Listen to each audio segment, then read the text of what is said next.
นทางฝากพี่น้องติดตามให้กำลังใจเด้ออย่าลืมรับชมโฆษณาเด้อพี่น้องเขาสิพาไปห้างไงสีสุขเพิ่นเงินเหลือบุญปีใหม่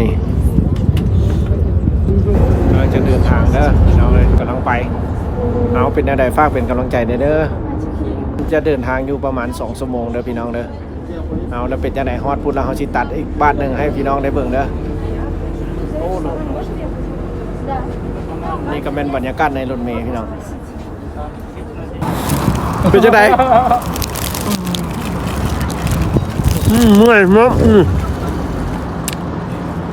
เมื่อยย่างไปย่างบ่ทันรถ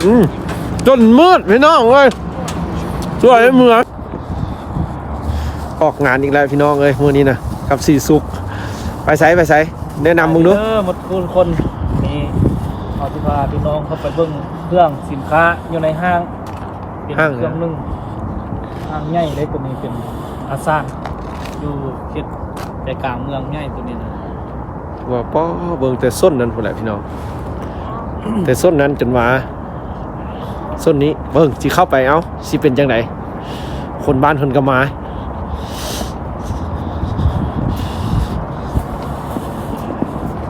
จากคือว่าเล่นปีใหม่คือว่าเฮาก็ยังเหลือเงินน้อยนึงพี่น้องสิพาพี่น้องไปเบิ่งเครื่องมื้อนี้ว่าราคามันสิแพงบ่เครื่องนุ่งสิซื้อของขวัญให้ตัวเองติเบิ่งนี่ซื้อของขวัญปีใหม่เนาะเอาไปเอาเป็นแนวใดเจอกันอยู่ในห้างเด้อพี่น้องเบิ่งว่าสิสุกสิได้มีหยังมื้อนี้ก็มานํกัน2 คนนี่อากาศก็เย็นน้อยนึงได้นี่มื้อนี้สิเย็นๆนะนี่อันเนาะห้างเนาะพี่น้องเนาะแล้วก็สิเข้าไปในเบิ่งว่าสิเป็นจังได๋ข้างในสิมีสินค้าหยังเนาะสิมีหยังหลายตื่นตาตื่นใจบ่สิสมกับคนบ้านนอกมาอยู่ในเมืองบ่คันไปแล้วมีแต่ตัวแพงๆเฮ็ดจังได๋ล่ะนี่ตัวแพงก็ได้แต่เบิ่งพี่น้องเอ้ยคันมีตัวแพงแล้วสิได้แต่เบิ่งคือว่าคันพอซื้อได้เฮาก็สิซื้อคือว่าทางนี้ถือว่าออกมาไก่เติบได้พี่น้องเอ้ยนี่ผู้สาวก็ได้ว่าบ่ได้มาดุนแล้วว่าได้มาเทื่อนึงปีกายนี่แล้วก็นี่เป็นเทื่อที่2ไปเอาเจอกันอยู่ใน2 คนพี่น้องอีสุกนี่อันนี้ก็มาฮอดไหนเนี่ยได้สิเข้าไปแล้วได้พี่น้องภาพเบิ่งเด้อสิเป็นจังไหนอยู่ในพี่น้องเอ้ยว่าสิได้หยังว่าสิสุกสิได้หยังเพิ่นว่าเพิ่นมีเงินเหลือปีใหม่ได้นี่เพิ่นสิซื้อของอันเครื่องให้ตัวเองเพิ่นว่าเด้ปีใหม่บ่ได้ย่างลิ้นเพิ่นว่าใส่เท่ๆเทื่อสิได้ผู้สาวเนาะแม่นนะพี่น้องเข้าไปเบิ่งแล้วกันว่าสิงามยิ่งใหญ่กว่าใดไป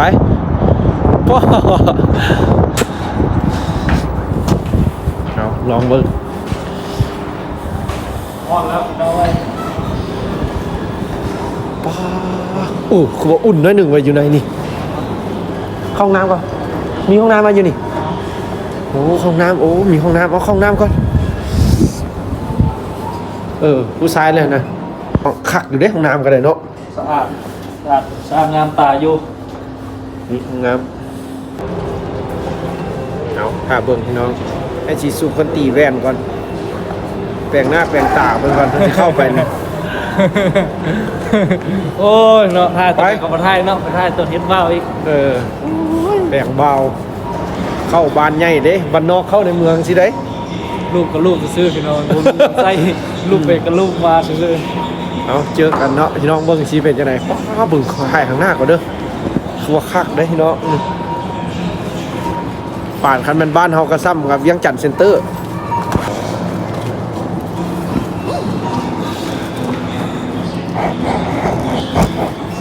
ครับพี่น้องไปยังเคยมาจากเทื่อแล้วนี่คือว่าเป็นเทื่อที่2เคย2อันนี้เอาเทื่อที่2เทื่อที่3เฮาเคยมาปีกายนี่เทื่อนึงเอาลองเบิ่งเป็นจังได๋ตามสไตล์บ้านนอกเข้าเมืองเด้อพี่น้องเด้อมื้อนี้เด้อเป็นแนวใดก็ติดตามไปน้ำกันพี่น้องสิเป็นแนวใดเบิ่งว่าเขาเบิ่งข้างนอกนี่ก็คือว่าบุรุษหลาบกันได้เนาะเอาเบิ่งข้างนอกแต่ว่าข้างในนี่ ใหญ่ขนาดเลย มีเงินซื้อบอ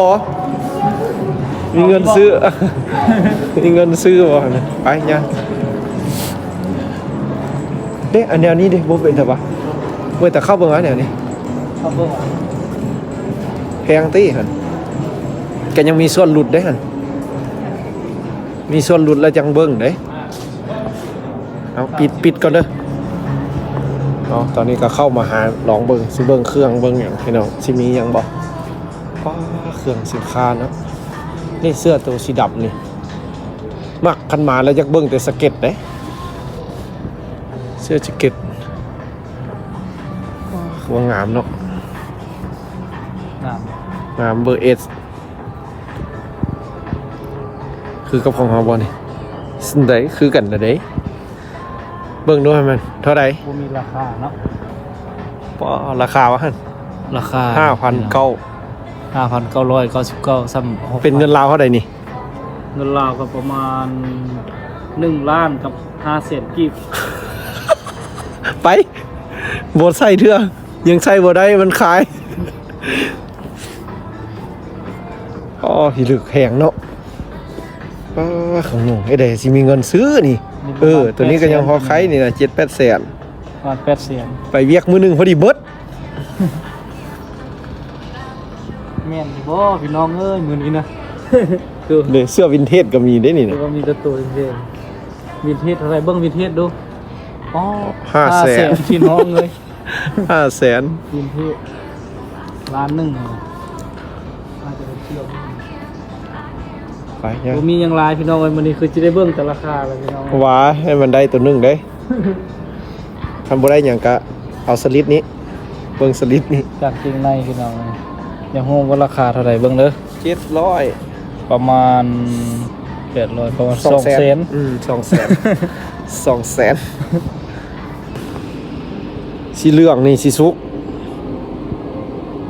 นุ่งไปลิ้นทะเลนะนี่800นี่เห็นบ่มีกาดต้นพร้าวอยู่เห็นบ่หั่น มีโอกาสได้ไปเพราะทำดี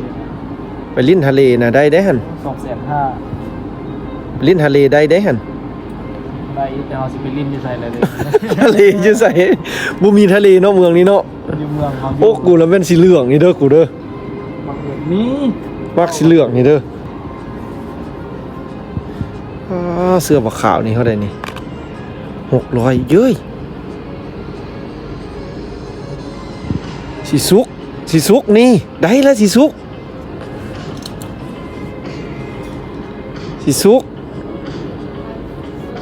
นี่600นี่ตัวนี้น่ะได้นี่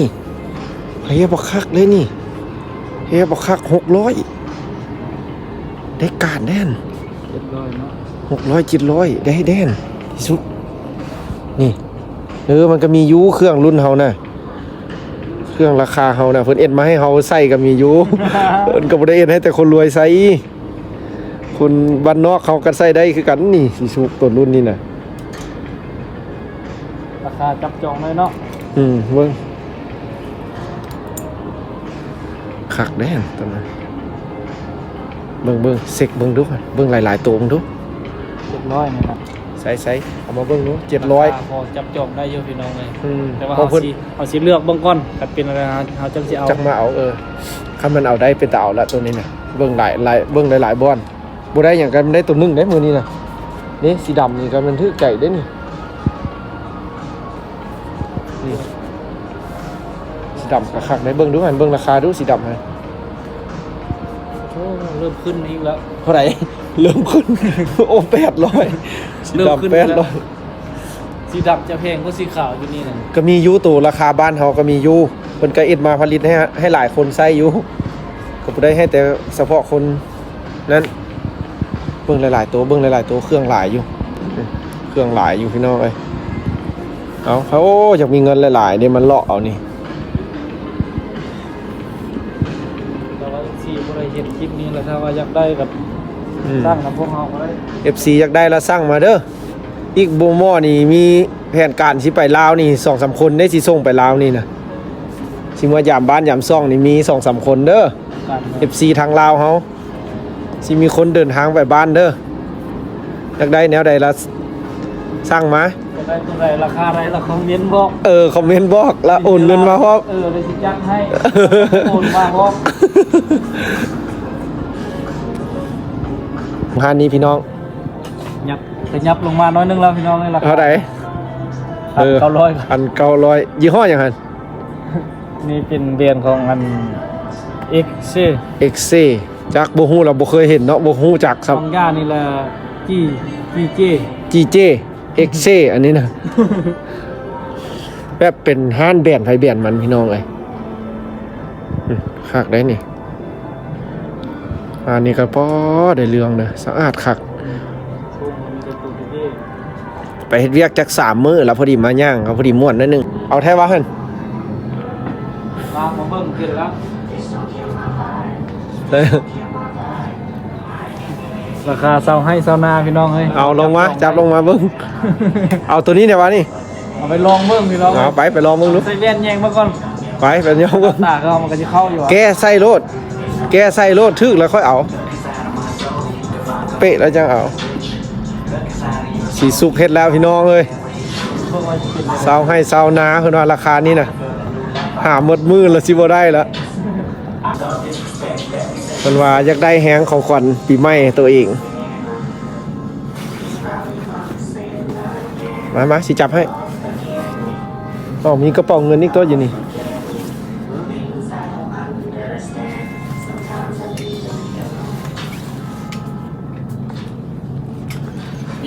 เสื้อตัวในนี่เท่ก่อนนี่นะโอ้สิบ่ได้เมียเลยวะคันนุ่งตัวนี้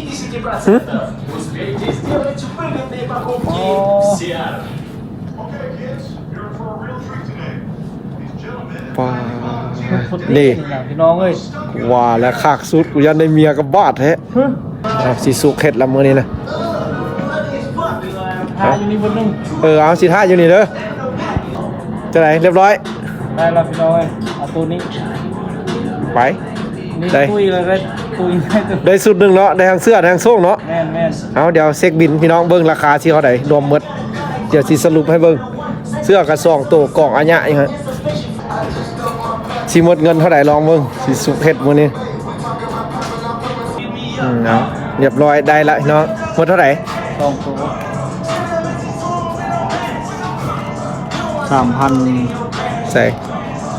3,700 3,700พี่น้องเอาหมด 3,700อยู่ประมาณ เงินเดือน2เดือน เดือนสองเดือนหน้าจะแห้งไป เดือนไป เอาไปเมื่อวันนี้นะปิดสุกเลยแล้วเอาได้จองตัวมาจีพายให้เอาไป พี่น้องเอ้ยหลังจากที่เราเลือกเครื่องได้เครื่องแล้วมาเบิ่งเกือบโตกว่านี้ พอได้นี่ จากล้าน ประมาณ2.5 ล้านคูณประมาณ2.5 ล้าน2.5 ล้านเซนแบบมา เอาขี่รถทีบนี่ดิสิสุกไปลาวนะ เรียกเสียค่ารถทึกๆซื่อๆพี่น้องเอ้ย เท่าไหร่ ป่ายล้าน 40,000 บาทประมาณ14 ล้าน แต่ก็งามได้ละเนาะ10 ปลาย20 ล้านพี่น้องรถทีบ ป่ายล้าน มีหมวกเนี่ยโอ้ตัวนี้39คันพี่น้องเอ้ยหมักขนาดเสื้อตัวนี้นะเยิ่งออกมาดูจับเยิ่ง หน้าผู้ครอบครัวอยู่ อยากได้เป็น อยากได้แล้วว่าอยากได้แล้ว อยากได้เป็นของขวัญชีวิตเด้นี่นะ นี่นะ มักเลยสายลุยพี่น้องเลยเหมาะขนาด หมักขนาดตัวนี้นะพี่น้องมือใดมึงเด้อ YouTube ดังมึงเด้อสิจัดเบิ่งนี่ ธรรมดาพี่น้องเลยบ้านเพิ่น 3,700 7,900 7,000 8,000พอดี2 ล้าน 2 ล้านกีบ สวยสุดเลยตัวนี้นะ 10 สุ ปี ด กับ หัวใจ พี่น้องเลยเครื่อง สุดหัวใจเลยเครื่องตัวนี้นะสุดหัวใจตัวนี้นะไปเจ็บหัว เมื่อปั้น YouTube ให้มันขึ้นก่อน จะไหน เจ็บหัวพี่น้องเลย พินหัวเลย นี่แต่เครื่องแพงๆอยากได้ตัวไหนก็คือว่าแพงแท้ คือสิได้2ตู้เนาะ ๆแต่ว่าคันว่าสำหรับคนบ้านเพิ่นก็ถือว่าโอเคอยู่พี่น้องเลยแพง แต่คนคือเฮามาเฮ็ดเวียกมาอย่าง เพราะว่า มาใส่นี่คือสิแพงพี่น้องเอ้ย คนบ้านเพิ่นนี่เงินเดือนนี่ได้หลายเด้คนบ้านเพิ่น 3-4 หมื่นเนาะ เงินเดือนเอาละน้อยเงินเดือนเอา2,000 บาท เอาพี่น้องจากนั้นนะการเมื่อยแล้วพี่น้องย่างไปย่างมาก็เมื่อยได้เครื่อง2ตัว นั่งเสาเมื่อยใน นั่งเสาเมื่อย เสื้อตัวนึง ช่วงตัวหนึงกับเสื้อตัวหนึงเขานั่นนะมื้อนี้นะ เมื่อพี่น้องเมื่อกลับเงิน ครั้งหน้าเจอกันไหมครั้งหน้านะ พอแล้วมื้อนี้เนาะเมื่อยแล้วเลาะแล้ว เป็นจังไดเมื่อยมั้งเมื่อยย่างไปย่างบ่หันรถจนมืดพี่น้องเว้ยสวยเมื่อย ดื่มข้าว เขาเลาะอยู่ไหนแล้วมันคือแจ้งตลอดเนาะ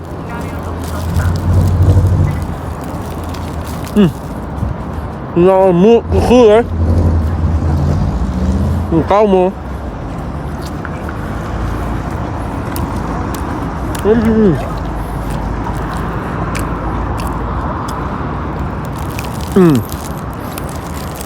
อ้าวใครอ้าวใครเป็นเนี่ยสิย่างเพราะเพื่อน โอ้แรงๆมา ขอบใจเลยพี่น้องเด้อเข้ามารับชมให้กำลังใจพวกเขาใช้ชีวิตในรัสเซียพี่น้องเอ้ยจากคลิปบ้านนาภูเขาควายการมาใช้ชีวิตในรัสเซียพี่น้องเข้ามารับชมครับให้กำลังใจเฮาบ้านนาก็ขอบขอบใจหลายๆเด้อพี่น้องเอ้ยเพื่อความฝันวันข้างหน้าเพื่อเฮาเฮ็ดได้เพื่อเฮาเฮ็ดได้เพื่อมันได้กลายเป็นจริงพี่น้อง เจ้าเหมือนกันพี่น้องอาหารแรงอุ่นท้องไปก่อนเมื่อนเราจะแกงพักดิเดี๋ยวพักหัวนึง เดี๋ยวพักหัวหนึ่งเสื้อ2 ตัวเสื้อตัวหนึ่งเอาเย็นไว้ยเอาพี่น้องเด้อบ๊ายบายคลิปนี้นะ บ๊ายบาย